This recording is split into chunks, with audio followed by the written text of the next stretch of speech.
The walk-in freezer was the only place in the restaurant where I could fall apart unseen. I stood shivering in my thin server's uniform, fingers pressed to my eyes to stem the flow of tears. "Keep it together, Grace," I told myself.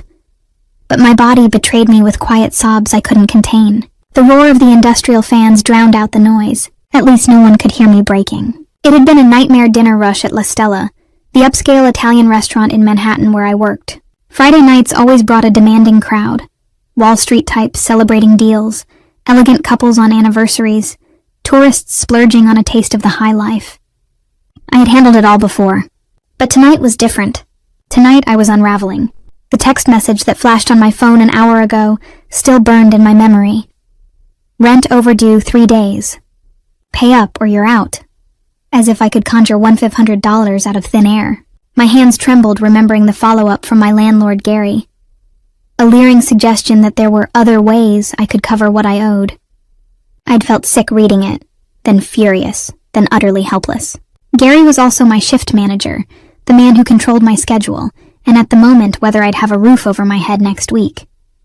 When I'd tried to laugh off his insinuation earlier in the week, he'd leaned in too close and whispered, "Think about it, or start packing."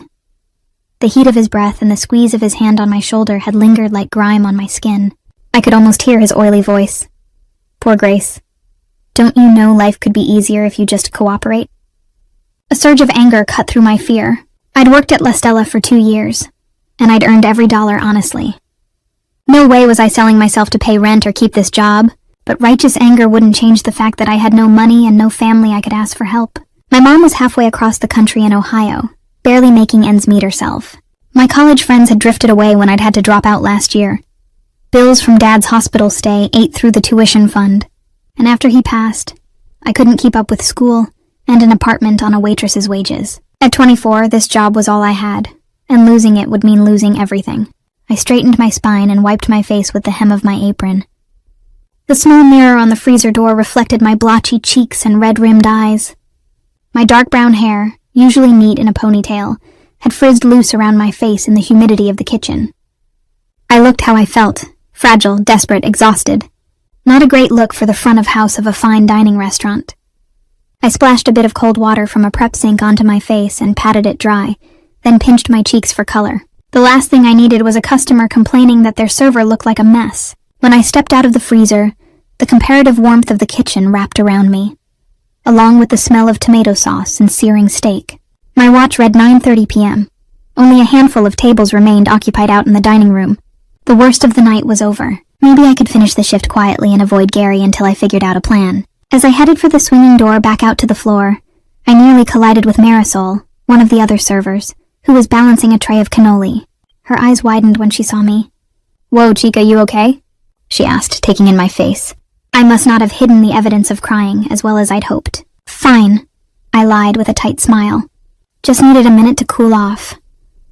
Marisol's expression flickered with sympathy. She lowered her voice, though the kitchen noise likely masked our conversation anyway. "He was at it again, wasn't he? I saw Gary following you earlier. Did he say something nasty?" I swallowed, my throat still tight. "It's nothing I can't handle," I replied, which wasn't really an answer. We both knew Gary had a reputation. He hadn't crossed a clear line with me yet, just heavy insinuations and those unwelcome touches that made my skin crawl. But others hadn't been so lucky. Marisol herself had once endured him, accidentally, brushing against her rear so many times in one shift that she'd fled to the bathroom to scream. But she needed the job as badly as I did. Reporting him felt futile. The owner of La Stella was an absentee figure, and complaints always filtered back to Gary himself. It was a vicious loop. Marisol gave me a searching look. "If you want, I can cover your last table so you can head home early." Before I could respond, the kitchen door swung open, and as if conjured by our thoughts, Gary stepped in. His bulk filled the doorway, and his eyes zeroed in on me with that mixture of annoyance and presumptuous entitlement I'd come to dread. "Grace!" he snapped, ignoring Marisol entirely. "Table 7 needs clearing. Quit hiding in the back. We aren't paying you to lounge around." My cheeks burned, shame and anger sparking again under my skin. "We aren't paying you," like the money came from his pocket. He paid me barely more than minimum wage, and I earned every cent taking care of customers while he schmoozed or barked orders. But I bit my tongue. Arguing would only make things worse later when no one was around to see. "Yes, sir," I mumbled, eyes down, and hurried past him. I felt his gaze linger on me as I went, like the touch of a clammy hand across my back. Just get through tonight, I thought. Tomorrow, figure something out. I stepped out into the main dining area, glad to escape his presence. The restaurant had settled into a post-dinner lull. Soft jazz music played over the speakers, and the lights were dimmed to a gentle amber glow. Only a few tables were occupied now. My heart still pounded from the close call in the kitchen, but I forced myself to focus. Table 7, near the broad front windows, was empty save for dirty plates and crumpled napkins. I grabbed a bussing tray and started clearing it.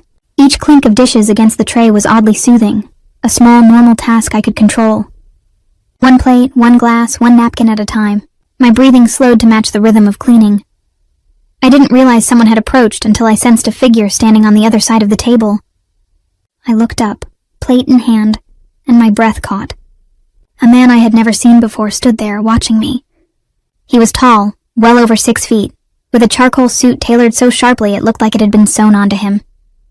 Under the jacket, a crisp white shirt was unbuttoned at the throat, where I glimpsed a thin gold chain against tan skin. He had the kind of face you couldn't forget. Strong, arresting features as if carved from stone, softened only slightly by the warm overhead lighting. His hair was a rich black, smoothly swept back from his forehead. But it was his eyes that held me. Dark, penetrating, and at that moment, quietly concerned. I realized I was staring.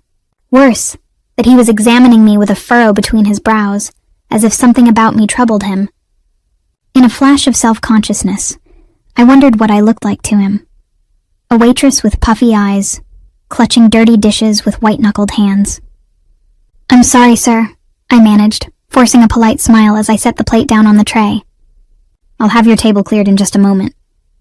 He continued to regard me, and I noticed now that he wasn't alone. Another man, also in a dark suit, stood a respectful distance behind him, watchful, like security. Something about their posture and quiet confidence made me suddenly aware that this wasn't a regular customer checking on his table. Indeed, out of the corner of my eye, I caught Marisol by the kitchen door, looking our way with an expression of mingled apprehension and awe. Her gaze caught mine, and she mouthed, "That's him." I didn't know what she meant, but my stomach did a small flip. The man with the dark eyes glanced over the disarray on table 7, then back to me. "No rush," he said, voice low and unexpectedly gentle. "Please take your time." I blinked. Most customers at this hour were either drunk and jovial or impatient to leave. This man was neither. If anything, he seemed concerned for me. But that made no sense. We were strangers. "Thank you," I murmured, not sure what else to say. I stacked the last of the glasses onto my tray. When I straightened, I realized he was offering me something. A linen handkerchief, pristine white with embroidered edges. "You missed a spot," he said softly, and touched his own cheek to indicate mine. Mortified, I realized a tear track I hadn't wiped must still be visible on my face. I hadn't expected kindness, much less from a stranger. For a second I hesitated. Up close, his presence was even more imposing. He carried an air of authority that made the space around him feel charged. Yet nothing in his demeanor was threatening. If anything, it was the opposite. Steady and composed, as if he had all the time in the world to wait for me to accept the simple offer of a handkerchief. "Thank you," I said again, my voice barely above a whisper. I took the handkerchief and dabbed it against my cheek. A faint scent of clean soap and something like cedar clung to the fabric. It struck me that this might be the most absurd use of an expensive accessory, soaking up a waitress's tears. He nodded once, a courteous dip of his chin. "Of course." For a moment, we just stood there in the soft light, the clinking of silverware and murmur of other diners fading into the background.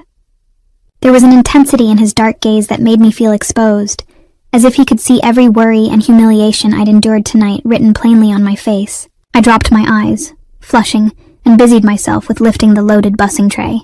The man stepped smoothly out of my way to let me pass. "Have someone help you with that," he said, an observation more than an order, in a tone that suggested he wasn't used to being refused. My knees wobbled slightly under the weight of the tray. It was true I was overtired and had overloaded it. "I'm fine," I insisted on reflex, adjusting my grip.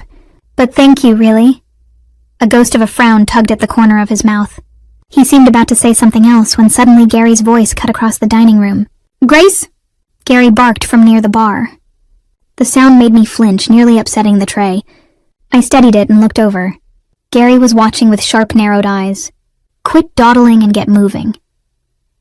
His tone was all business in front of guests, but the scowl on his ruddy face promised I'd hear about this later. Heat flooded my cheeks again, a toxic mix of embarrassment and fear. The man beside me turned his head slightly in Gary's direction. His expression didn't change, but I sensed a shift. A quiet, controlled irritation, like a ripple across still water. Gary seemed to notice the tall stranger for the first time, and blanched, his mouth snapping shut. That was puzzling. I'd never seen Gary at a loss for words when scolding an employee, but the manager quickly recovered, smearing on a placating smile as he approached us. "Mr. Lombardi," he said, bobbing his head. "I didn't realize you'd arrived. Welcome." Mr. Lombardi. I realized with a jolt who must be standing next to me. Matteo Lombardi, the restaurant's owner. I'd never seen him before.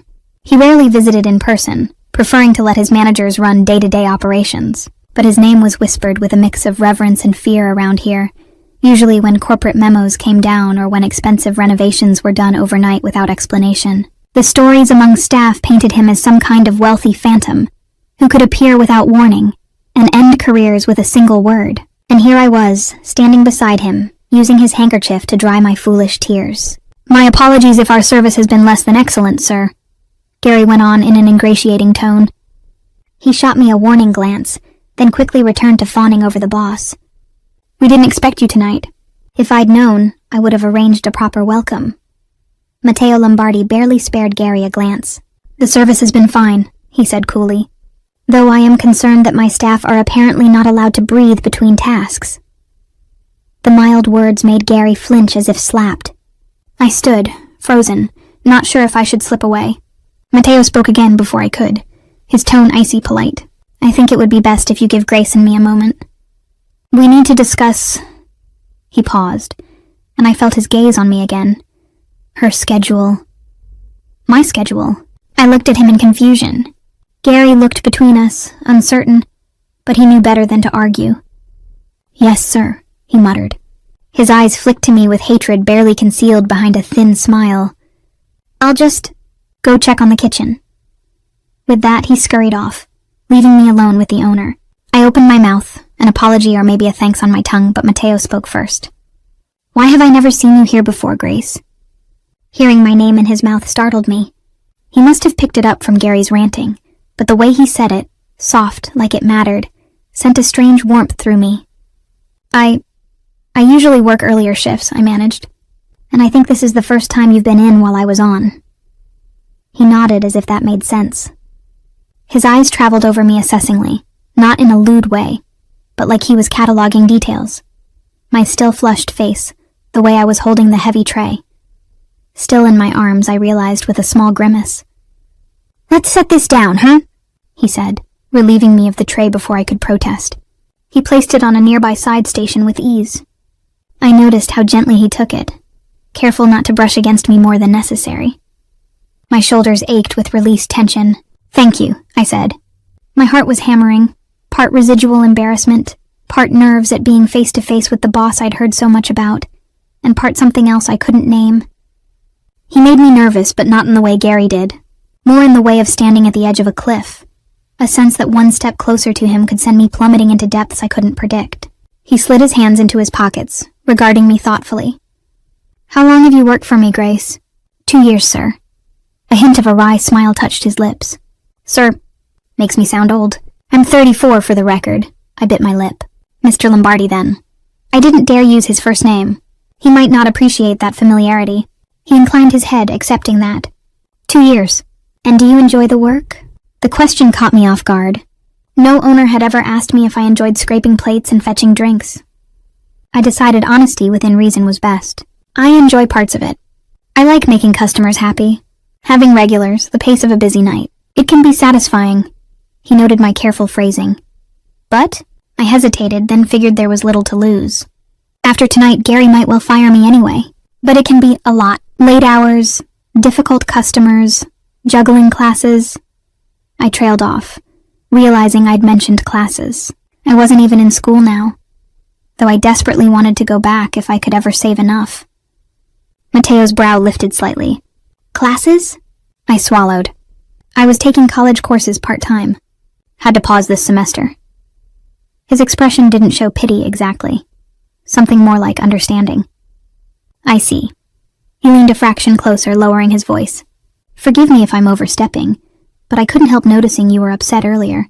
If there's something wrong in my restaurant, I need to know. My stomach flipped. He must have seen me in the freezer or the aftermath of it. Immediately my defenses went up. If I told him the truth about Gary, it would be my word versus my manager's. Gary, who likely had the owner's ear far more than a lowly waitress did. And if I was wrong about Mateo's intentions, complaining about a manager could backfire terribly. I'd seen it happen to a bartender here once. She raised a stink about how things were run, and suddenly her shifts were cut to nothing. I forced a smile that tasted bitter on my tongue. It's nothing, really. Just a personal matter, Mr. Lombardi. His dark eyes narrowed just a bit, as if he could sense the half-truth. Are you sure? He pressed gently. I don't mean to pry into your life, Grace, but I value my employees. If someone or something is causing a problem here at work... He let the sentence hang. My heart thudded. Did he suspect Gary? Had he overheard more than I realized? Gary did storm in rather loud, but Mateo waited calmly. No impatience. Only that unwavering attention that made me feel like he truly cared about my answer. In that moment, the temptation to unload everything nearly overwhelmed me. To say, yes, your manager is an awful creep who is extorting and harassing me. To let someone stronger and more powerful handle it, just for once. My eyes stung, and I had to look away toward the window, where rain had begun to patter against the glass, tiny drops reflecting the streetlights of Midtown. I began quietly, picking at a loose thread on my apron. But the words died in my throat. Fear reared its head. Fear of not being believed, or worse, being believed, and still facing retaliation. Gary had hinted at consequences if I made noise, and what proof did I have? A few gross texts that he could claim were jokes or misinterpreted. My word against his about his touches and threats. Mateo waited, patient but intent. His presence felt steadying somehow, like a wall I could lean on if I chose. But trust was something I couldn't afford easily. Not after the years of watching my father charm the outside world and break our home in private, leaving me distrustful of men in authority. Not after the landlord before Gary who had upped my rent by 20% overnight, just because he knew I had nowhere else to go. The world had taught me that powerful men looked out for themselves first. I must have taken too long to answer. Mateo's expression gentled. All right, he said softly. I won't push you, Grace, but if you need help. He reached into his inner suit pocket and withdrew a small card. He handed it to me. This is my direct number. You can call, anytime for any reason. Understand? I stared at the card in my hand. It was thick, expensive stock, engraved with his name and a phone number, nothing else. The gesture was generous and surprising. I closed my fingers around it as if it might vanish. Thank you, I murmured, meeting his gaze. I appreciate it. He gave a single nod. For a moment, something unspoken passed between us. In his eyes, I thought I saw a flicker of an emotion I couldn't name. Something protective, perhaps. It made my breath catch. Then he straightened, businesslike. I'm going to have dinner now, and I expect you to take a short break, get a cup of water, and compose yourself, yes? A protest sprang to my lips. Staff weren't supposed to take breaks this late unless absolutely necessary. But the faint hint of a smile on Mateo's lips told me he knew exactly that. This was not a request to be argued with. Yes, Mr. Lombardi, I said, a bit of shock still coloring my tone. His smile reached his eyes now, a subtle warmth. Good. I'm glad we understand each other. And with that, he stepped away, giving me one last lingering look before he returned to the booth at the far corner, where two other men in suits had quietly appeared to join him. I realized I'd been holding my breath and let it out in a shaky exhale. The entire exchange felt oddly unreal, like a dream that had briefly crossed into my otherwise drab reality. I touched the crisp business card in my hand, and then tucked it safely into my apron pocket alongside his handkerchief, which I'd absent-mindedly kept clutched in my fingers. Across the room, I could see Gary hovering near the bar, watching Mateo with a mix of apprehension and rage in his eyes. He hadn't heard our words, but he knew I'd just had the owner's ear and attention in a way he never had. My stomach did a nervous flip. Whatever fragile shelter I'd found in Mateo's kindness, Gary would make sure I paid for it once the boss was gone. Just get through tonight, I reminded myself again. But for the first time in a while, I felt a tiny spark of hope. Maybe I wasn't as alone as I'd thought an hour ago. I poured myself a quick glass of ice water and drank it in the server's nook, feeling Mateo's dark-eyed gaze occasionally flick in my direction from his corner table. True to his word, he didn't ask for anything special, just a simple meal, which Marisol hurried to serve, giving me space. Maybe he sensed I couldn't face waiting on him directly, not with my emotions still raw. I was grateful for that silent understanding. Finally, 10:30 rolled around and the last customers departed. Gary kept his distance, busying himself with paperwork at the host stand, but I felt the tension coiling in the air.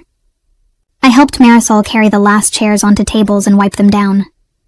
The dishwasher clattered in the kitchen. Chef had long since gone, leaving cleanup to his crew. Matteo Lombardi remained at his table even after his companions left.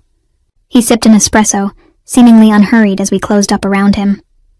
It was unusual for any owner to stay this late, let alone in the quiet gloom of an empty dining room. I tried not to notice how he cut a striking figure amid the vacant tables, like the king of an empty castle, surveying his domain in solitude. My plan was to clock out as soon as possible and slip away, but as I came out from the kitchen with my coat and purse, I nearly ran smack into Gary in the hallway by the manager's office. "Going somewhere?" he asked, voice low. Gone was any pretense of workplace cordiality. His small, piggish eyes were alight with anger. My pulse jumped. "Home," I said, trying to step around him. "My shift is over." Gary moved, blocking the narrow hallway that led toward the back exit. His bulk loomed over me, the stale scent of his sweat and cologne making my stomach turn. "Not so fast," he hissed. "Think I didn't see you cozying up to the owner? What lies did you tell him, huh?" My heart began to thud painfully. "I didn't tell him anything," I said quickly. "We just talked about my schedule." "Bull!" Gary's lip curled. "You think I'm stupid? That I don't know a snake when I see one? You were crying all through dinner service, and then next thing I know, you're chumming up to Lombardi. What did you say?" Nothing. I swear," I insisted. My eyes darted toward the dining room entrance. I could still see Matteo out there in my peripheral vision, his back to us for the moment. If I shouted, would he hear? I didn't want to find out. I didn't want a scene. Gary jabbed a finger into my shoulder, pushing me back against the wall. "Listen to me, you little tease," he growled. "Men like Lombardi, they eat girls like you for breakfast and forget you by lunch. If you're trying to use him to weasel out of what you owe me, you're making a big mistake." My blood ran cold. This was a level of menace I'd not heard from him before. Despite the sweat beading on his forehead, he spoke with a quiet certainty. I realized I might have underestimated how dangerous a man like Gary could be when cornered. "Please let me go," I said, my voice trembling despite my efforts to keep it steady. "I just want to go home." Gary leaned closer, his face inches from mine. My skin crawled. "We had an agreement. Rent by tomorrow, or you pay in other ways. That hasn't changed, if anything. Tonight made your situation worse." What do you mean?" I stammered. He sneered. "I mean, if I lose my job because you cried to Lombardi, you'll lose a hell of a lot more. I know people, Grace. You won't be safe even if you walk out of here tonight with his blessing." My blood froze. This was no longer just workplace bullying. This felt like a genuine threat on my safety. Gary's teeth were bared in an ugly grin, and the fluorescent light overhead cast deep shadows under his brow that made him look almost feral. I tried to collect myself. "Gary, I didn't say anything, okay? I didn't. My eyes were pleading now. Nothing's changed. I'll get you the money. Somehow, some way." His gaze flickered, searching my face for truth. I had the grim satisfaction of seeing a hint of uncertainty there. "Tomorrow," he demanded. "Bring me something, at least half, or... Is there a problem here?" The voice was calm, but it cut through the charged silence of the hallway like a knife. Both Gary and I turned to see Matteo Lombardi standing at the end of the corridor, one hand in his pocket, the other holding his phone. His expression was unreadable, but those dark eyes of his missed nothing. Gary immediately stepped back, his hand dropping from where it had pinned my shoulder. My heart leapt into my throat. How much had Matteo heard? "No problem, sir," Gary said, slick and nervous. The change in his tone was instant and obsequious. "I was just discussing some scheduling matters with Grace." I pressed myself against the wall, trying to compose my face. My shoulder throbbed where Gary's finger had dug in. Matteo's gaze flicked to me, and I saw a storm brewing beneath his otherwise cool demeanor. He must have caught the tail end of Gary's threat, if not more. Mateo slipped his phone into his pocket and walked toward us, unhurried. Gary actually shrank a little as the owner approached. The hall was narrow, and when Mateo reached us, he placed himself deliberately between me and Gary, facing my manager with a pleasant smile that didn't reach his eyes. "Gary, I think I'll finish up the lockup myself tonight," Mateo said. "You've had a long day, haven't you?" Gary blinked. "Oh, it's no trouble. I insist." The two words were softly spoken, but had the weight of an order. "Hand me the keys, please." It was like watching a mouse realize it's cornered by a cat. Gary hesitated only a second before fishing the ring of keys from his pocket and handing them over. "Of course, sir," he mumbled. "If you're sure." "I'm very sure," Mateo said. He pocketed the keys. "You're dismissed for the night. We can discuss everything else on Monday." Gary's face reddened. "Yes, sir. Have a good night." He gave me a parting glare full of daggers, then squeezed past us and hurried out toward the main exit. I heard the door whoosh open and shut as he left into the rainy night. Suddenly, all the strength drained from my legs. I hadn't realized how tense every muscle had been until the moment I knew Gary was gone. I sagged back against the wall, closing my eyes, trying to steady my breathing. "Grace." The way Mateo said my name was so gentle, it almost undid me. I felt his hand hover near my arm, not quite touching. "Look at me." I did, and found his face closer than expected. He had bent slightly to be at my eye level, concern evident in the tightness around his eyes. "What did he do?" he asked, voice low and surprisingly tender. It was a tone that implied he already suspected, but needed to hear it from me. I shook my head, tears threatening again, after all that effort to hold them back. "It's nothing." Mateo exhaled slowly, as if reining in some inner turmoil. "Grace, please. I heard him mention you owed him and something about not being safe." His jaw clenched for an instant. "If he hurt you or threatened you, I need to know." His earnestness washed over me like a balm, loosening the vice grip my fear had on my throat. Why was it so easy to believe he actually cared? But I saw no guile in his expression, only steady outrage on my behalf and a patient resolve to get answers. A shaky breath escaped me. "I'm late on rent," I managed, my voice faltering. "Gary is my landlord as well for the building upstairs. He said if I couldn't pay, that I'd owe him in other ways." I swallowed the bile rising in my throat. He implied if I slept with him, he'd forgive the rent. And if I didn't, I'd be evicted. I broke off, anger and humiliation warring inside me as I confessed.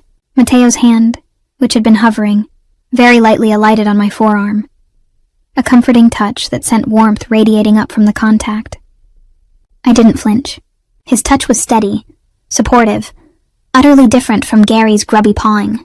He'd been hinting at it for weeks, I continued, voice hushed. Tonight he basically gave me an ultimatum. I was crying in the freezer earlier because I didn't know what to do.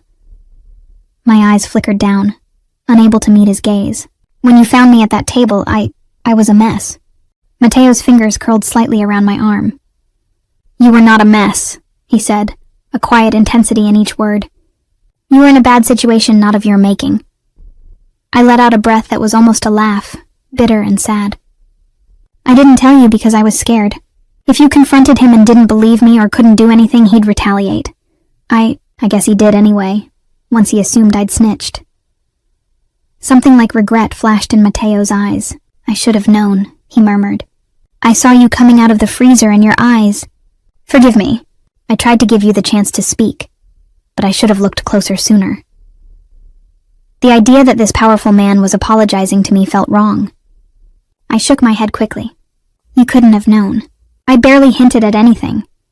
His hand on my arm slid down, gently encircling my wrist. He raised it slightly, his thumb grazing the skin as if checking for injury. "Did he grab you? Are you hurt?" My wrist felt fine, but my shoulder... I rolled it gingerly. "My shoulder's a little sore. He jabbed me pretty hard, but I'm okay." Mateo's eyes darkened, anger simmering beneath his controlled exterior. "I heard enough to know he was threatening you." I nodded, voice small. He said even if I left here, I wouldn't be safe. That he knew people who could hurt me if he lost his job because of me. Saying it aloud made me shudder.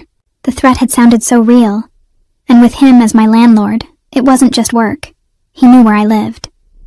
A muscle in Mateo's jaw ticked. For a long moment he was silent, I could feel under his composed surface something lethal was held tight on a leash. It should have scared me, but I realized with some surprise that I didn't fear him.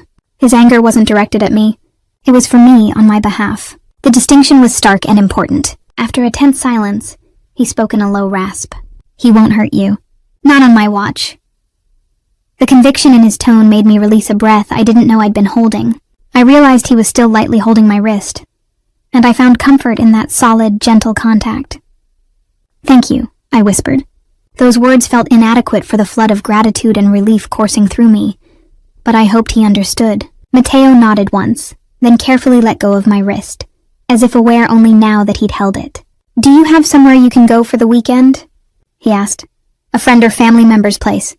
I hesitated. "No, not really," I admitted. Marisol had a studio with a roommate. My mother was states away, and I wouldn't drag them into this mess anyway. His brow furrowed. "All right, then you'll come with me." I must have looked startled, because he quickly added, "I have a guest suite in one of my buildings. It's secure and comfortable. You can rest there while I sort this out. I promise you'll be safe. Go with him?" My mind raced. It sounded drastic, but then I pictured myself alone tonight in my apartment, jumping at every noise, wondering if Gary would try to get in or send someone. I realized I was truly afraid to go back there, at least until I could change the locks or something, which I couldn't exactly afford to do. But could I trust Mateo, a man I'd met only hours ago? He was essentially my boss, though he felt like much more in these intense moments. Common sense urged caution. Yet, his eyes held a sincerity that eroded my doubts. If he meant me harm, he wouldn't have intervened like this. And there was something else. Beneath the outrage and concern, I saw an understanding in him. As if some part of him had lived a similar moment of fear or helplessness in the past. I found myself nodding slowly. Okay. Some tension left his shoulders, as though he had half expected me to refuse. Good. Let's get out of here. He guided me back into the dining room and over to the main doors. The rain was coming down harder outside, audible against the glass front. I paused. "My umbrella and boots are in my locker." Mateo waved a hand dismissively. "Don't worry about that now. I'll have someone retrieve your things tomorrow." Tomorrow. It hit me that I wouldn't be sleeping in my own bed tonight. A small price for safety, I reminded myself, and hopefully temporary. He opened the door and a gust of cool, wet air blew in. I pulled my light jacket tighter around me instinctively. Before I could protest, Mateo shrugged off his suit jacket and draped it over my shoulders. Warmth enveloped me. His body heat still clung to the fine fabric, along with that subtle cedar scent I noticed earlier. I was immediately cocooned in the smell of him, something that felt far too comforting given our acquaintance of mere hours. "You'll catch a cold," he said simply when I began to murmur that he didn't have to do that. I didn't resist. Maybe earlier I would have, but exhaustion and gratitude made me pliant. "Thank you," I said for what felt like the 100th time. He offered a faint smile and placed a guiding hand just above my lower back, an almost hovering touch, not quite touching me, like he was careful not to startle or presume. Together we stepped out into the night. A black car idled at the curb, shiny under the rain. A man in a driver's uniform hopped out as we approached, and hurried to open the rear door for us. He eyed me curiously for a second. I'm sure I looked a sight, wrapped in an expensive suit jacket 2 sizes too big, but he kept his questions to himself. Mateo helped me into the back seat, then slid in beside me. The door shut, muffling the sound of the rain. In the close quarters of the car, I became hyper-aware of a few things all at once. That I was shaking. Adrenaline crash, and the chill from my damp clothes combining. That my shoulder hurt more than I'd let on. And that Matteo Lombardi was sitting less than a foot away. His presence filling the space with a quiet energy that made it hard to think straight. He must have noticed the trembling, because he immediately instructed the driver, "Carlo, turn up the heat, please." As the car pulled away from the curb, warmth slowly began to seep back into my fingers. I realized I was still clutching my purse in a death grip on my lap. My knuckles were white around the strap. "It's all right," Mateo said softly. "You're safe now." Safe. The word made me sag back against the leather seat. I tilted my head to the side and caught his expression in the passing glow of streetlights. He looked forward, jaw tight, lost in thought, but one of his hands was balled into a fist on his knee. I remembered that fury I'd glimpsed, and it struck me that he was likely still restraining it, for my sake. He noticed me watching and forced his fingers to uncurl. When he spoke again, his tone was calm. "We'll go to one of my properties in Midtown. It has security on site around the clock." "You really think you might try something tonight?" I asked, hating the quaver in my voice. "Gary, I mean." "Let's just say I don't take chances," Mateo replied. "If he's desperate and angry, who knows what stupidity he might indulge in. By morning, I'll have more permanent measures in place." I wondered what permanent measures meant in Mateo's world. Something about how he said it made a shiver run along my spine. Not fear of him, but a dark curiosity. We fell silent for a few minutes. The car's interior was dim, lit only by the city lights streaking past outside. As my heart rate finally slowed, a wave of fatigue crashed over me. So much had happened in such a short span. I felt wrung out. "Mateo?" I ventured quietly, trying his first name on my tongue. He turned his head toward me. "Yes?" my words caught. I wanted to ask him why he was doing all this, why he cared, but that sounded ungrateful or suspicious, so instead I settled on something more practical. "What will happen to the restaurant now? And my job?" My voice was small.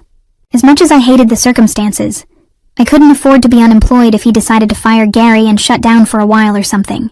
He considered me, and I sensed he recognized the real question under mine. What will happen to me? "The restaurant will be fine," he said carefully. "Gary." His lips pressed into a line. "He will not be managing it anymore, that I can promise. There's an assistant manager who can handle things temporarily until I put someone new in place." I nodded, relieved at least to hear Gary wouldn't be there if I returned. "And me?" His eyes softened. "You still work for me if you want to, Grace. Though after what you've been through, I'd understand if you don't want to step foot back there for a while. We can arrange a leave with pay, whatever you need." I was taken aback by his generosity. I can't ask for that. You're not asking. I'm offering." I swallowed the lump in my throat. "Thank you," I said once more. It seemed all I could say. He gave a slight shake of his head, almost frustrated, but not at me. "You don't have to keep thanking me. What happened to you should never have been allowed. I'm only making it right." His sense of responsibility was astounding. There was a firmness to his words, like he truly believed it was his duty to fix this. A thought occurred to me. Has something like this happened before, with other employees? I hope not. But if Gary had a pattern, it couldn't have been entirely invisible. Mateo sighed, looking out the window for a moment. "Not to my knowledge, and I make it my business to know. I have zero tolerance for harassment in my establishments. If I'd gotten even a hint, I would have handled it." His fingers drummed lightly on his thigh. I suspect Gary was clever in his cruelty, picking targets too afraid to speak. "Until you." I shivered, thinking of Marisol's knowing looks. Maybe she suspected, but she needed the job too much to risk it. The guilt of that gnawed at me. "There might have been others before me," I admitted. I wasn't the first to get those vibes from him, but none of us dared say anything. Mateo's expression hardened briefly. Then he placed a hand over his heart, in a gesture almost like a pledge. "Then I owe you an even greater apology, Grace.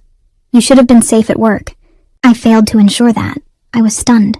You can't watch everyone all the time, and Gary was good at hiding it." He looked like he wanted to argue but let it drop, instead asking, "How old are you?" The abrupt personal question made me blink. 24, why? He shook his head slightly. "Just thinking out loud. You're 24, trying to pay rent and go to school, dealing with all that. You remind me of someone I knew." Before I could ask who, the car slowed. "We're here, sir," the driver announced. I peered out and saw we had pulled into the private underground garage of a tall building.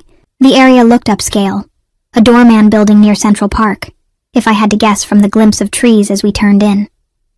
The driver parked and opened our doors. Mateo exited first and held out a hand to help me step out. My legs were stiff and a bit wobbly, but I managed.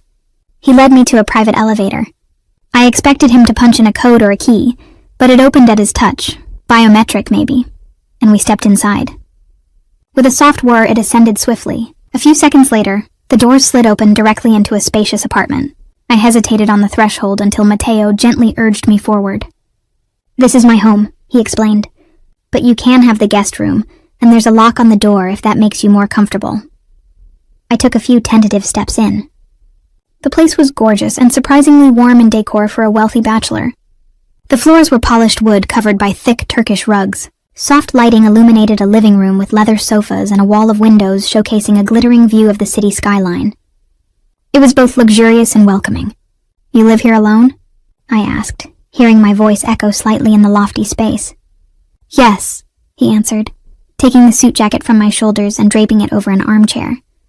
My eyes followed the movement. The shirt beneath clung to his broad shoulders, reminding me that this man had thrown himself between me and danger earlier without hesitation. The memory stirred something in my chest, a mix of gratitude and an uncomfortable flutter of attraction. I shoved the latter aside. It must be the adrenaline and relief making me feel attached to my rescuer. "Please make yourself at home," Mateo said. "You look like you could use a warm shower and rest. I'll see if I can find you something clean to wear. Your uniform..." He glanced at the slight smears of food and sweat on my work shirt, and I flushed, realizing I wasn't exactly fresh. "Sorry," I murmured, self-conscious again. "Don't be. Wait here." He disappeared down a hallway for a minute. I heard a door open and close. Meanwhile, I wandered to the windows. Even in the darkness and rain, New York was alive below. Headlights snaking through avenues, the glow of Times Square reflected off low clouds. It felt surreal to be looking at it from so high, removed from the chaos and struggle down at street level. Mateo returned with a folded black t-shirt and what looked like a pair of drawstring pajama pants. "These might be a bit big on you, but they're clean." I accepted them. "Thank you." The shirt smelled like laundry detergent and a hint of him. Everything here seemed to... He pointed me to the bathroom adjoining the guest bedroom. "There's towels and toiletries. Take your time. If you need anything, I'll be out here." Our eyes met for a brief moment. I wanted to say something more, maybe to try to express what his kindness meant to me, but the words tangled up. In the end, I just gave a small nod and slipped into the guest room, shutting the bathroom door behind me. Alone in the quiet, I finally allowed myself to fully exhale. My reflection in the mirror looked pale, tired, with mascara smudged under hazel eyes that had seen too much stress tonight. But I also saw someone still standing. I saw a spark in my expression that hadn't been there this morning. The knowledge that I wasn't facing all this by myself anymore. It felt like waking from a nightmare into a safe, soft morning light. Under the steaming shower, I let the hot water cascade over my sore shoulder and down my back, washing away the grime and tension of the night. Bruises were forming where Gary had shoved me. I touched the tender spot gingerly, anger flaring again at the audacity of that man. But every time I started to relive that confrontation, I'd think of Mateo stepping in, placing himself calmly in harm's way for me, and the anger gave way to an emotion far more complex and overwhelming. I finished and towel dried, then changed into the clothes he'd given me. As predicted, they were huge. His t-shirt hung past my hips, and I had to roll the waistband of the pajama pants multiple times to keep them up. I looked like a kid in her dad's clothes, but I was warm and clean. Emerging from the bedroom, I found him in the kitchen area, heating milk on the stove. He'd shed his tie and rolled up his shirt sleeves, revealing strong forearms. On the counter sat a mug and a tin of cocoa. He glanced up and gave a faint smile. "Good timing. I thought you might like something warm to drink." It was such a thoughtful domestic scene that I had to pause. "You're making me hot chocolate." He chuckled softly. "Well, I thought about offering you something stronger, but this seemed a safer bet after everything." I couldn't help it. I smiled, a real one that made my cheeks hurt a little because it had been so long. Hot chocolate is perfect. A minute later, we were seated in the living room. I tucked my legs under me on the couch, holding the warm mug between my hands like a lifeline. He sat a respectful distance away, one arm draped along the back of the sofa, angled slightly toward me in a relaxed pose that nevertheless radiated attentiveness. We sipped in a comfortable quiet for a few moments. The rich chocolate and warmth soothed me from the inside. Finally, curiosity got the better of me. "Mateo, earlier in the car you said I reminded you of someone. Who?" His gaze had been on the twinkling city lights beyond the window. At my question, he focused on me. His lips tightened a fraction. I worried I'd pried too far. But then he answered, voice thoughtful. "My younger sister, Angela," he said. "She was around your age when she went through some hard times.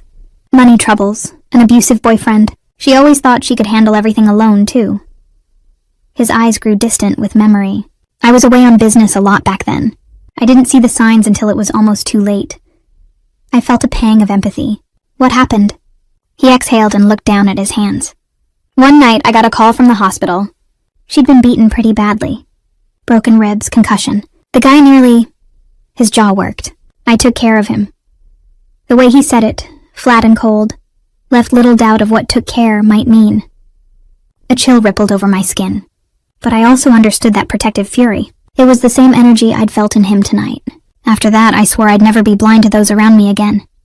Mateo continued quietly. Especially not to someone under my own roof or my employ. Seeing you tonight, how you tried to hide your tears, it brought me right back to that feeling of failure, that I should have noticed sooner. His candor disarmed me. Without thinking, I reached out and rested my hand on his where it lay on the couch back. You didn't fail, I said softly. You saved me. Tonight could have been so much worse if you hadn't been there. He turned his palm upward under mine, gently clasping my hand. His skin was warm, his grip careful. The gesture was intimate enough that I felt a blush rise, but I didn't pull away. It felt good having his hand holding mine. I'm glad I arrived when I did, he said, a dangerous edge entering his voice. If he had hurt you... His fingers tightened almost imperceptibly. I don't want to think about it. I swallowed. Me neither. The silence that settled then was charged with something new. I became acutely aware of how close we were sitting now. I could see faint stubble on his jaw, the way his dark hair just brushed his collar, and his eyes, so intense and near black in this light, searched mine as if trying to read my thoughts. I suddenly realized I was still lightly holding his hand. Embarrassed, I withdrew mine, sliding it back around my mug which I'd set on the coffee table. His hand stayed where it was for a second, as if feeling the loss of my touch, then lowered to his lap. I cleared my throat, needing to break the tension. What will you do about Gary? Mateo's expression cooled, not at me, but at the thought of Gary. Do you really want to know? I thought about it. A part of me craved justice. Gary deserved to be in jail at the very least. But something about the way Mateo asked made me think his plans weren't exactly to involve the police. Maybe not, I said quietly. Just promise me he won't kill me in my sleep or something. It was meant to be a half joke, but it came out too raw. Mateo's eyes flashed with alarm. Grace, I told you, you're safe. I won't let anyone get near you. I gave a small nod. I did believe him. Maybe I was naive, but my gut trusted this man who had so far been nothing but my protector. He went on. As for Gary, by Monday he'll be out of the picture. Whether that means facing charges for blackmail and assault or something less. Official, I'll decide by morning. I bit my lip. I don't want to cause trouble for you. His low laugh held no humor.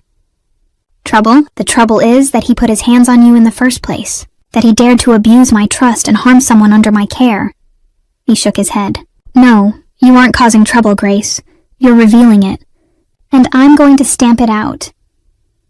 The possessive weight of his words, someone under my care, sent an unexpected warmth through me. It should have sounded condescending, but coming from him, it felt like a promise. I realized something then that perhaps I should have earlier. Mateo, that card you gave me, and all of this. You're not just doing this because I'm your employee, are you? It was a bold question, but I had to ask.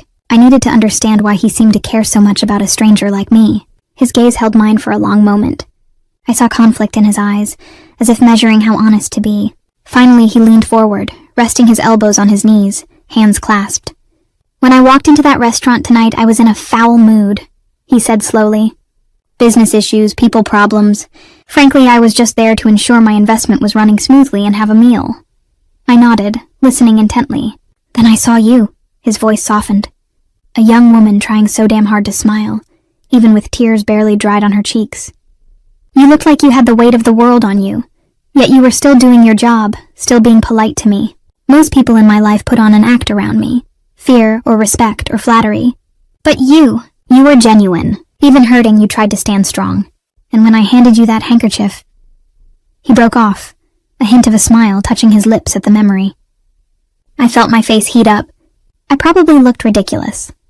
No, he said, and his tone brooked no argument. You looked brave and honest. He paused, sitting back slightly. At first I told myself it was just basic decency to check if you were all right.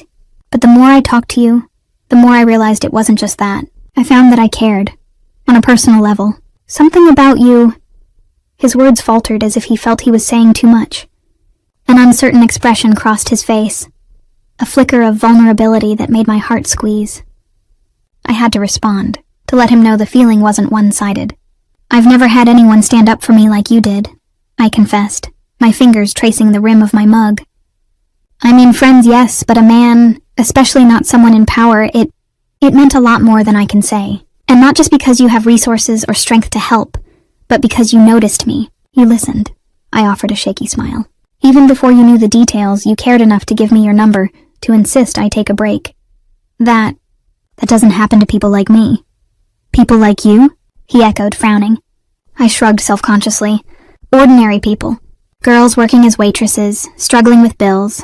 We usually go unseen by guys in corner offices and penthouses. He was quiet for a moment, then. I see you, Grace. I see how hard you work, how you've been dealt a rough hand and keep playing anyway. There's nothing ordinary about that. The earnest conviction in his voice stole any reply I could have made. My throat tightened. When had I last felt truly seen? Possibly never by a man like this. I ducked my head to hide the tears that threatened. I'd cried enough for a lifetime today. Instead, I settled for another sip of chocolate and a deep breath. By the time I looked up, I'd reined in the emotions. It's been a long night, I said softly. I should probably try to sleep. Of course, Mateo agreed, standing and taking my empty mug along with his to the kitchen. Ever the gentleman, he didn't stare or ask if I'd been tearing up again. I'll be up for a while making a few calls. But you have nothing to worry about, and if you need anything at all, just call out. I believed he meant it. As I walked to the guest room, I felt a tug of reluctance. Part of me didn't want to be alone. The adrenaline had faded, and I worried the nightmares would come now, dredging up Gary's threats in the dark. But I couldn't very well ask him to, hold my hand until I fell asleep like a child. He'd already done more than enough. Yet at the doorway I lingered, turning back. Mateo was at the kitchen island, phone to his ear, speaking in a low voice I couldn't quite catch. Conducting business at near midnight, probably about Gary or other pressing issues. He caught my movement and promptly ended the call, striding over. Everything okay? I bit my lip. Would it be all right if I left the door? Just a bit open? Understanding dawned on his face. Whatever makes you comfortable. Then he surprised me. If you'd prefer, I could have someone stand guard at the front door as well. I quickly shook my head. The last thing I needed was some bodyguard hovering, making me even more anxious. No, that's okay. I trust that it's secure. It felt strange, but good to say I trusted him. The slight easing of his shoulders told me he appreciated it. Good night, Grace, he said, his voice gentle. Good night, Mateo. I left the door cracked a foot, a compromise between feeling too isolated and maintaining privacy. The bed was decadently soft, and I sank into it, physically spent. Despite exhaustion, sleep didn't come immediately. My mind replayed the night in disjointed fragments. Gary's snarling face, Mateo's hand outstretched with a handkerchief, the interior of the car, the warmth of his hand holding mine. Eventually I drifted off. The next morning, I woke to the smell of coffee and something deliciously warm and sugary. For a second I thought I was dreaming. But then my eyes opened to golden light pouring through the windows. It took a heartbeat to place myself. The guest room, Mateo's home, safety. I found a new toothbrush by the sink and brushed my teeth, washed my face, then finger-combed my hair. The borrowed clothes from last night would have to do. I certainly wasn't about to put on my stained work uniform again. I folded the sleeves of the t-shirt and rolled the pant legs so I didn't look like a child playing dress-up. In the living area, Mateo stood by the kitchen counter plating what looked like fresh pastries. 2 white paper bags with a bakery logo sat open. He must have had breakfast brought in. He looked up at my approach and gave me that gentle half-smile that did unaccountable things to my stomach. Good morning. Hope you slept all right? I nodded, drawn by the aroma of coffee. Better than I expected, actually. Glad to hear it. He gestured to the cups. I have espresso, black coffee, and some croissants. Wasn't sure what you prefer? Croissants smell amazing. And maybe just coffee with a little milk if you have. He swiftly poured a cup from a French press and added a dash of cream from a little pitcher. I thanked him and took a sip, sighing as the rich, smooth coffee worked its way into my system. We sat at the small dining table by the window to eat. I hadn't realized how hungry I was. I devoured a flaky almond croissant in record time. For a few minutes, we just enjoyed breakfast quietly. The light of morning made everything feel more real, yet I still felt strangely at ease with him. As I finished the last bite, reality pressed at the edges of my contentment. I should probably check my phone, I said reluctantly. I had it off last night and my mom usually texts on Saturday mornings. Mateo nodded. Of course. Your phone is over there with your purse. I retrieved it and winced. Several missed calls from an unknown number, likely my landlord, i.e. Gary, before last night's confrontation, and one from the restaurant's number probably around when I left, plus a flurry of texts from Marisol. Are you okay? 11:45 p.m. Heard Gary left early and you did too? What's going on? 12:10 a.m. Call me, I'm worried. 1:05 a.m. I felt a pang of guilt. I should have told her I was safe.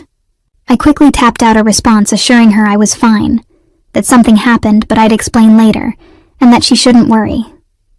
There was also a single text from a number I recognized as belonging to Chef Rossi, the head chef. Heard about Gary. Call if you need anything. That was surprising. Chef was not known for warm fuzzies, so news must have traveled among some staff. No word from Gary himself, but I doubted I'd ever get one now. I looked up to find Mateo observing me carefully. Everything all right? I nodded, just catching up. People noticed our departures. He leaned back, studying me as if deciding how much to say. They'll notice more soon. I intend to inform the staff today that Gary has been terminated for misconduct. My heart did a little leap of vindication. Terminated, that was one way to put it. Will they ask for details? Likely not in any formal sense for confidentiality, but rumors will spread. He searched my face. What would you like them to know? It's your call how much becomes gossip. I appreciated him asking. I don't really want everyone knowing specifics. Maybe just that he was harassing staff. People will fill in blanks enough. He inclined his head.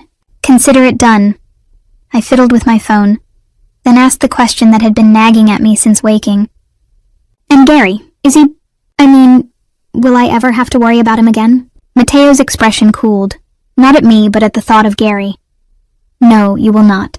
I made sure of that last night. I tried to read him. So he's alive? A trace of a smirk. Yes, in a manner of speaking. Let's just say he had an abrupt change of heart about his career and has left town permanently. I wondered if left town was a euphemism, but I decided not to dig further. I trusted that Mateo meant it when he said I'd never have to worry. That was enough for me.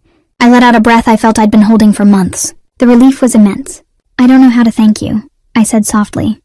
Mateo reached across the table, covering my hand with his. You don't owe me thanks. I'm only sorry you had to endure any of it in the first place. His hand was warm and strong over mine. Our eyes met, and in the morning light, I saw faint golden flecks in his irises that I hadn't noticed before. They were beautiful, and the concern and kindness shining in them even more so. My heart swelled with an emotion I realized was becoming dangerously close to affection. Dangerous because falling for a man like Mateo, whose life was miles removed from mine, could only end in heartbreak, right? Yet here he was, defying all my preconceived notions of what a Mafia boss, or whatever whispers said about him, would be like. I still didn't know the full extent of his business dealings, and maybe I didn't want to. I'd seen enough in movies and news to fill in blanks. Money, power, occasional violence done in shadows. But also loyalty, protectiveness for those under his wing. I remembered how Gary had instantly changed when addressing him, the fear. Mateo commanded fear and respect clearly, but he had shown me nothing but gentleness, at least when I wasn't being threatened. I recalled that lethal edge in his voice toward Gary and shivered. What's going through your mind? He asked quietly, thumb unconsciously stroking the back of my hand in slow arcs. I blushed at being caught in contemplation. Just how unexpected all this was, I admitted. Yesterday I woke up thinking it would be a day like any other. Go to clinical lab for school, then work my shift, endure whatever new hell Gary had, go home. And now, 24 hours later, everything's different. Different good or different bad. His tone was careful, but I heard a hint of vulnerability. I flipped my hand to squeeze his. Good. Scary at times, but good. He smiled, and in that smile I saw some tension release. He had been worried about what I thought of him, I realized. Worried I might view him as some sort of monster, after hearing the things he likely did to resolve this. Impulsively, I decided to be bold. I know you're probably involved in things. Beyond just restaurants, I said, choosing my words delicately. I felt his hand stiffen slightly under mine, but I hurried on. I'm not naive. Last night on the phone I heard you say not to get the police involved, so I can guess. And I'm not judging. You did what you had to keep me safe. Mateo looked at me, surprise and a touch of relief coloring his features. Most people would run the other way, knowing what you likely know about me. I gave a small shrug, summoning a half smile. Maybe I'm not most people. Or maybe it's that I owe you too much to be afraid. Either way, I'm still here. He lifted my hand and to my shock brushed a kiss across my knuckles. The gesture was old-fashioned, courtly, yet the feel of his lips on my skin sent a lightning bolt of awareness up my arm. I'm very glad you're here, he murmured, eyes never leaving mine. For a breathless moment, the world narrowed to just us. My heart fluttered madly, and I was sure he could feel the slight tremor in my hand he held. Then a buzzing sound shattered the moment. Mateo grimaced apologetically and released me to check his phone, which was vibrating on the table. I have to take this, he said. Give me a minute? I nodded, withdrawing my hand and trying not to feel bereft at the loss of his warmth. He stepped away to answer the call, voice low. I figured it might be work or something. I took the moment to collect myself. That almost intimate moment had heated me more than the coffee. I pressed my hands to my cheeks. Calm down, Grace. This man was just being kind, and possibly flirting, but I needed to keep my head. We had known each other less than a day. True, an intense day, but still. A slow burn, I reminded myself. Anything between us should take time to grow. Rushing into something with someone like him could be a disaster. Maybe he was just feeling protective and responsible. Not necessarily interested in that way. Yet I recalled how he said I reminded him of his sister. That might actually mean he saw me as someone to protect platonically, not romantically. The thought was oddly disappointing. I decided I should probably reach out to my mom while he was occupied. Keeping it light, I texted her. Hi Mom, everything's fine here. Busy with work. Call tomorrow? She didn't need to know the drama. She had enough worries. A few minutes later, Mateo returned, phone back in pocket. Sorry, one of my associates. No problem, I said brightly, perhaps too brightly to cover the tension of before. So what's the plan for today? He leaned against the table, arms crossing in a casual stance. That depends largely on you. You can take the day however you want. Rest here, go out, whatever you need. If you feel up to it, I would like you to come by the restaurant later when I talk to the staff. Just so they see you're all right, and to show you have my full support. But it's not required. My stomach fluttered at the idea of facing everyone so soon. Will they know it was me I asked. No, I won't name anyone. But a few might guess or know pieces. It's your choice if you want to address anything or just let me do the talking. I thought about Marisol and Chef, who clearly knew something. Maybe not details. They deserved to know the truth, but I didn't want a pity party either. I'll think about it. Of course. He then added gently, Also, I took the liberty of having someone pick up some of your things from your apartment early this morning. Just essentials, clothes, personal items. I didn't want you to have to go back there until you were ready. My eyes widened. You did? I wasn't sure whether to be grateful or embarrassed that someone had gone through my place. Thank you, who? A very trusted employee of mine. And Marisol assisted to ensure the right items were taken, he explained. I believe they're in the foyer closet. The thought of Marisol being involved made me both relieved and slightly abashed. But at least it was someone I knew, and it warmed me to think she cared enough to come help gather my things. So everyone knows I was with you? I deduced. He gave a little tilt of his head. Marisol knew you left with me and didn't seem surprised when my guy approached her. I think she put two and two together when you left abruptly after what happened. I flushed, remembering the scene in the hall. Yes, she had definitely heard something. I'd have to have a heart-to-heart with her later. One more thing, Mateo said, almost hesitantly. The apartment where you lived. It's technically mine as well, part of the restaurant building. If you don't want to go back, I can have the lease voided and items moved wherever you want. I opened my mouth, then closed it. Moving out? I'd dreamed of escaping that overpriced, tiny apartment for months, but I had nowhere else lined up, and New York rents were beyond my reach without a roommate or two, and I had none in the wings. I don't know, I said honestly. I hated that place, but I can't afford anything else right now. My plan was to tough it out until I finished school and got a better job. Mateo nodded as if expecting that answer. No rush to decide. For now, consider yourself free of that lease. You can stay here, or I can arrange somewhere else for you short-term. Stay here? With him? My heart hopped. I can't impose. Stop, he said, raising a hand. It's not an imposition. I have more than enough room. And frankly, I'd feel better knowing you're safe under my roof while things settle. I realized his protective streak wasn't going to let me just run back to normal life immediately, and a part of me was thankful for that. The idea of returning alone to that apartment where ghosts of fear still lingered turned my stomach. Just for a little while, I conceded quietly. His shoulders relaxed. Just as long as you need. By early afternoon, we made our way back to the restaurant. Mateo insisted on having his driver take us, though I argued the distance was short and a taxi or subway was fine. He wouldn't hear it. I suppose being careful was now the order of the day, especially until it was clear Gary truly was gone for good. I caught myself scanning the streets, half expecting his glowering face in every passing car, but of course he was nowhere. At La Stella, the staff had been called in for a meeting before opening. We arrived through the back entrance. I walked in at Mateo's side, aware of the curious and concerned eyes that immediately fell on me. Marisol rushed over first and enveloped me in a hug. "Thank God," she whispered.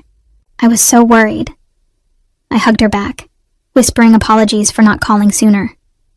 Over her shoulder, I saw Chef Rossi nodding at me, arms folded, his gruff face betraying relief. A few other servers and kitchen staff hovered, unsure. Mateo raised a hand for attention. The room fell silent. "Thank you all for coming in on short notice," he began. His voice carried effortlessly, full of authority yet devoid of bluster. "I'll get straight to the point. As some of you may know, Gary will no longer be managing this restaurant." A couple of stolen glances, but mostly silence. Nobody seemed inclined to lament. If anything, a weight was lifted collectively. He violated the standards I expect in my establishments, including the respect and safety every employee is entitled to, Mateo continued. "I won't tolerate harassment or abuse of anyone under my employ." I saw Marisol shoot a quick smile of vindication to another server. "They did suspect the truth then. I'll be appointing a new manager soon," Mateo went on. "In the interim, Chef Rossi and I will coordinate operations. If any of you have concerns or information regarding what transpired, my door is open." He didn't explicitly point to me, and I appreciated that. However, I felt a small push at my back, Marisol nudging me gently forward. Clearing my throat, I added, "I'm okay. And I just want to say, if anyone else ever experiences something like, well, what I did, speak up. You're not alone." My voice trembled a bit, but I saw a few nods, some teary eyes among the waitstaff. It occurred to me that perhaps others had brushed up against Gary's ugliness in lesser ways. After that, the meeting dispersed into small groups chatting. Some came up to quietly thank me or just squeeze my shoulder. The camaraderie was touching and a bit overwhelming. At one point, Chef pulled me aside. The burly man looked uncomfortable with feelings, but he managed. "You did good, kid. Don't think we didn't notice things were off. Well, I'm sorry if we didn't step in." I shook my head. "Thanks, Chef. It's all right now." His eyes flicked to Mateo, who was across the room speaking with a couple of servers about schedule changes. Chef lowered his voice. "The boss, he did right by you, eh?" Emotion swelled in me. I nodded. "Yeah, he really did." Chef grunted, satisfied, and muttered something about getting back to the kitchen to prep. When nearly everyone had filtered out to begin setting up for dinner service, or head back home if they weren't working, it was just me and Mateo left in the main dining room. The lights were still down from closed hours. The afternoon sun slanting in through front windows provided a calm glow. "How do you feel?" he asked, coming to stand beside me near table 7, the one where all this truly started. I searched myself. "Lighter," I said. "Relieved and a bit amazed."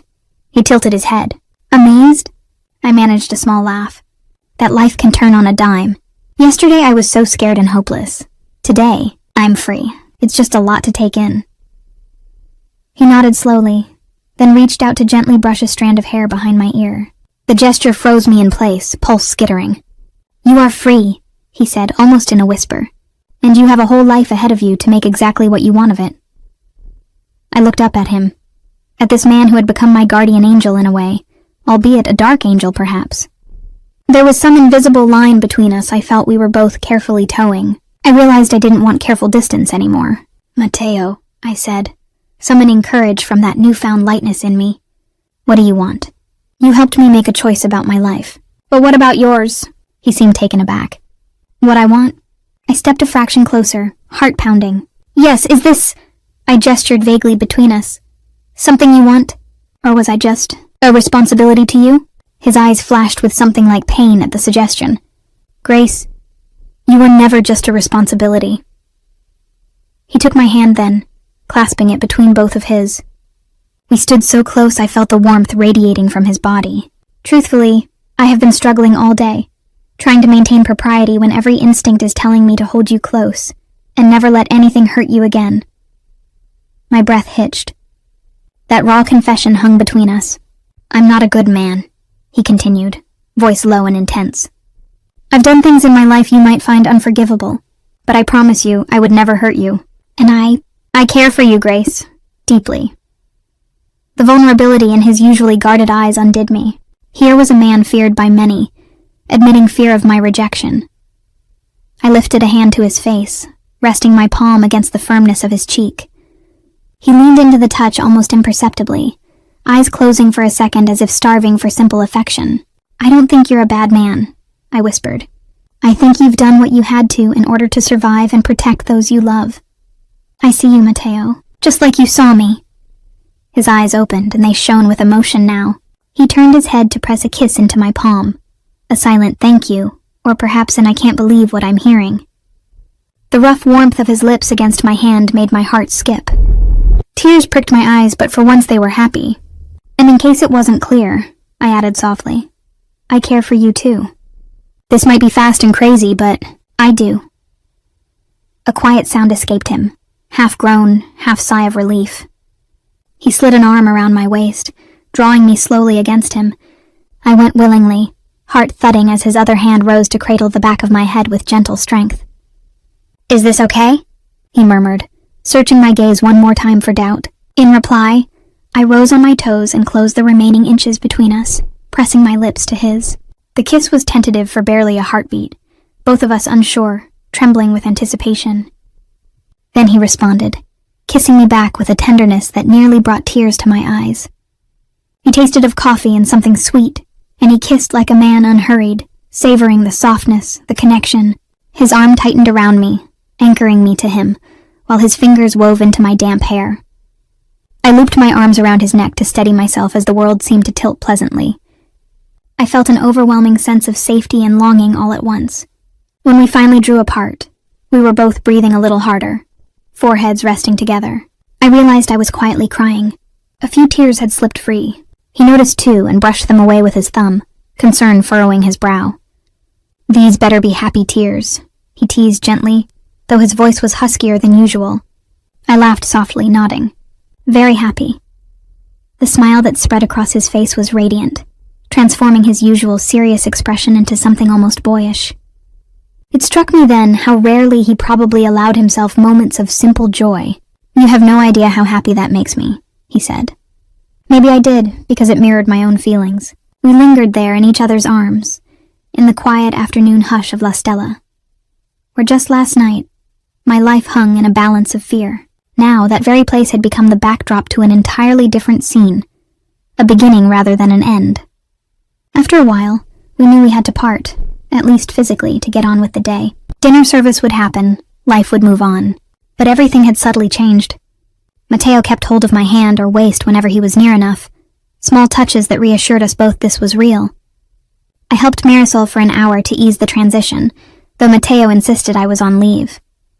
It felt good to engage in normal activity, like clearing some shelves, but my body still thrummed with excitement and some leftover adrenaline. Eventually, he managed to pry me away, playfully ordering me with mock sternness to rest. Doctor's orders? I joked as he guided me to the car waiting out front. I can have a doctor prescribe bed rest if needed, he threatened, eyes dancing. Back at our home now, a thought that gave me secret delight, he finally relaxed more. We spent the evening cooking a simple pasta together, talking about lighter things, favorite movies. He was secretly into classic black and white films, which made me grin. My funniest customer stories. His disastrous attempts at college cooking that led to nearly burning down a dorm kitchen. It was easy, comfortable, like we'd known each other far longer. Later, as we settled on the couch to watch one of those old movies, his arm around me, my head on his shoulder, I felt a peace that had been absent from my life for years. The shadows under my world had receded, replaced by the warmth of newfound hope. Mateo pressed a kiss to my hair.